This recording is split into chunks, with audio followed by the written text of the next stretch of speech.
The car does try to kill you sometimes. The back end wants to rip loose. Now, this was a very low production car because it was never meant to be made. You don't have to do like you're going to jail if you get caught type of speeds to have fun with it. If it was just about the numbers, every single person would drive a Nissan GTR or a Tesla. It's not the numbers, it's the feeling. I'm a huge car guy, always have been. I've had things like, started with BMWs, but I've gone through a couple of different Vipers, 2014, the latest gen. I jumped from that to a 16 Time Attack 2.0. From there, I went on to some Aston Martins. People that know me know I love my Astons.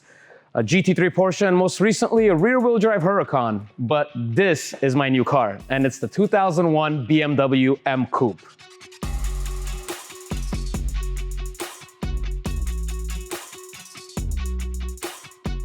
I picked this car because of how limited it is, how rare it is, the backstory, the heritage. There's so much that goes to it. There's less than 3,000 of these produced for North America. That is the lowest volume BMW car ever produced that's not a limited or special edition. There is exactly 2,858 M-Coupes ever made for North America.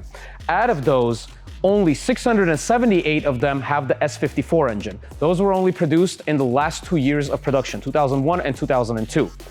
Out of those, there's only 75 in this color, Estoril blue. And out of those Estoril blue cars, there's only 51 that are Estoril blue on the exterior and have Estoril blue and black leather inside. Now, this was a very low production car because it was never meant to be made. If you look at the angles and dimensions of the car, there is something off about it. That's what makes it so special. That's what gives it the CLOWNSHOE name. This car was designed by Burkhard Göschel. And the original Z3 was also designed by Burkhard Göschel.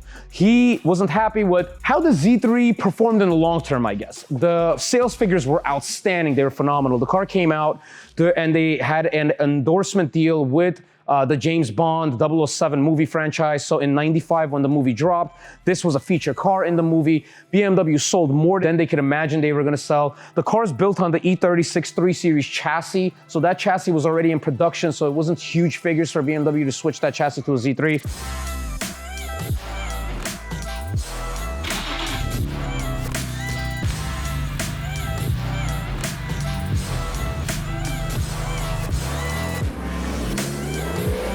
All in all, it drives completely good. There's a lot of clicking and clacking. It is 20 years old.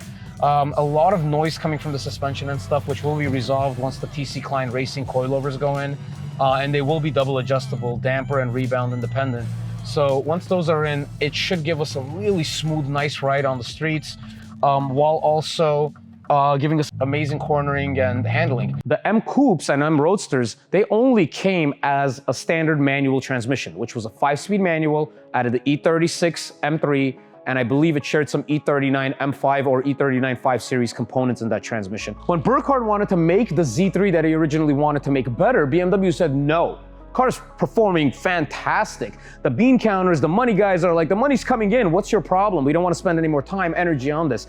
So Burkhard felt very strongly about this, and Burkhard is a motorsport fanatic. He's actually a car racer. He developed BMW's best V12 engines. So he goes behind closed doors, grabs 4 BMW M-division engineers, and he says, guys, this is what I want to do. I want to take the Z3 and I want to make it better. These engineers agreed to do it. And they worked on weekends and after hours. Nobody's getting paid. There was no budget until they developed this car.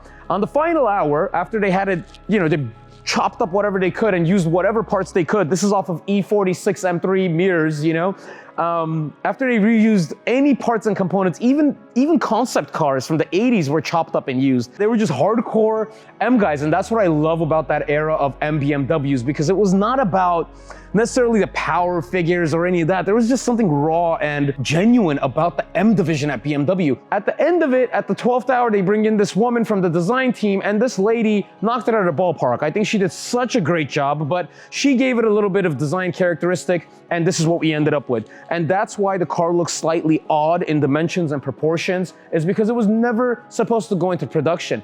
This chassis was only supposed to be a roadster. When you try to go really aggressive with it, the car does try to kill you sometimes. The back end wants to rip loose, but then again, we're on 8.5-inch tires in the back end, 7.5-inch in the front right now. That'll change to 8.5s in the front and 11s in the rear. and that's going to change that dynamic a lot. In the cabin, the car is super small. It's not practical. There's no back seats. It is small. This is one of the advantages, only advantages of being a short guy that's under 6 foot, is being able to drive sports cars. So you could jump into anything and go. It's totally livable. It's not jerky. You don't have like an insane amount of power around town. So you could really live with this car and drive it chill. But once you do push it about 4,000, 4,500, you really feel it come to life.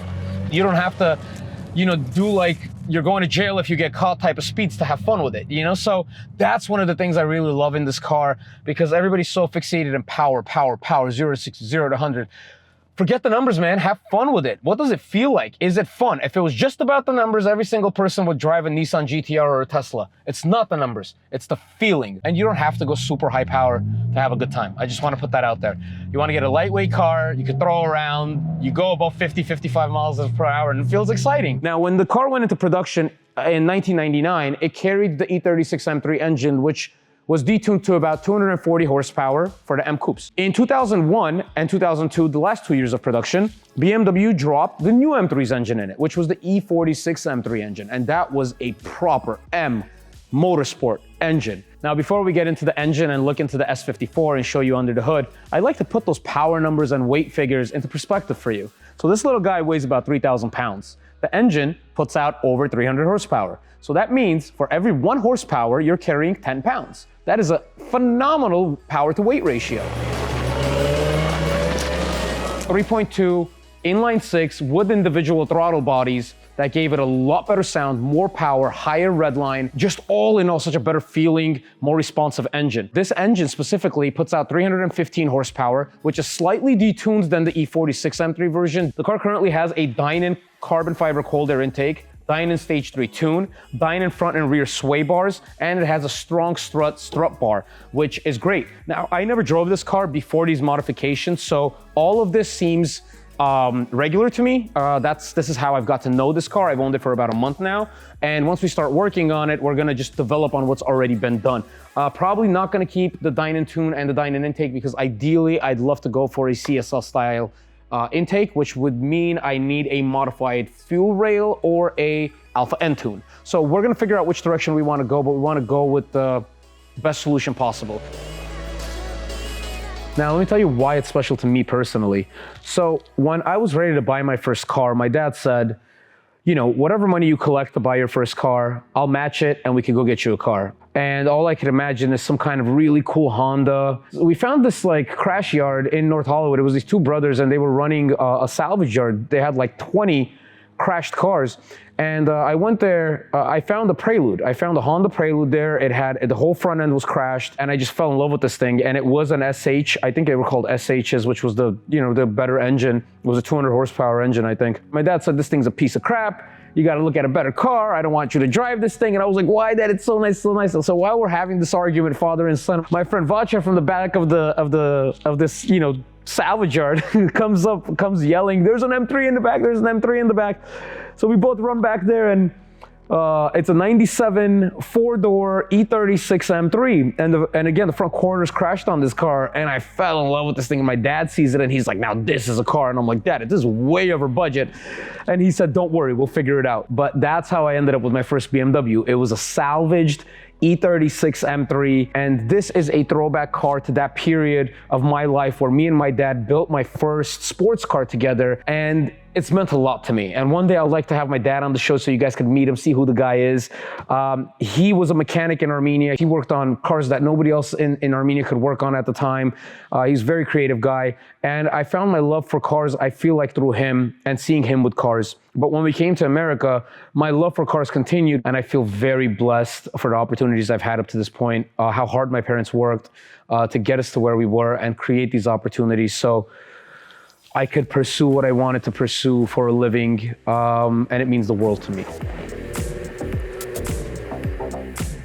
That concludes this video, guys. Thanks for watching. Please like, share, subscribe. Please share this with your BMW friends that drive Beamers, have Beamers, the guys that know about the car, don't know about the car, because it is very special. So I feel like every BMW fan, every M fan should know about this vehicle. Thanks for watching, guys. Catch you next time.